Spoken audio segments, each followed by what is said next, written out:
છોટાઉદેપુર જિલ્લા કોંગ્રેસ સમિતિનો આજે નસવાડી ખાતે કાર્યક્રમ કરવામાં આવ્યો, જેમાં ભાજપમાંથી ઘણા બધા યુવાનો કોંગ્રેસમાં જોડાયા અને કોંગ્રેસના નવનિયુક્ત પ્રમુખ શશિકાંતભાઈનો હાથ મજબૂત કરશે.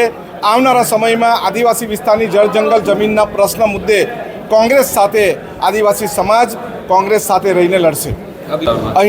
અહીંના વિસ્તારનો કદાચ આ નવો ખેસ છે, પરંતુ ખૂબ સારો છે. અહીંના આદિવાસી સમાજનો ખેસ હોય એવું લાગે છે. નસવાડી ખાતે લગભગ ભાજપના ધારાસભ્ય અહીંથી 2 કિલોમીટર દૂરના અંતરે છે. એ ગામમાં 200 કરતાં વધારે કોંગ્રેસમાં કાર્યકર્તાઓ જોડાયા. તમામ કાર્યકર્તાઓ જુઝારૂ છે, તાકાતવાળા કાર્યકર્તાઓ છે અને હજુ અમને ખાતરી છે કે આવનારા દિવસમાં હજુ વધારે કોંગ્રેસ નસવાડી તાલુકામાં અને છોટાઉદેપુર જિલ્લામાં મજબૂત થશે. તૈયારી હંમેશના માટે કોંગ્રેસની હોય છે અને હવે પછી આવનારું ઇલેક્શન જિલ્લાને તાલુકાનું છે, એટલે જિલ્લાને તાલુકા માટેની પણ આ તૈયારી હોઈ શકે છે. અને અમે નવા કાર્યકર્તાઓને એટલા માટે જોડી રહ્યા છે કે નવા કાર્યકર્તા નવું લોહી સાથે બમણા જોરથી અહીંના જિલ્લા કોંગ્રેસ સમિતિના પ્રમુખને તાકાત આપશે અને પ્રેરક બળ ઉપસ્થિત કરશે.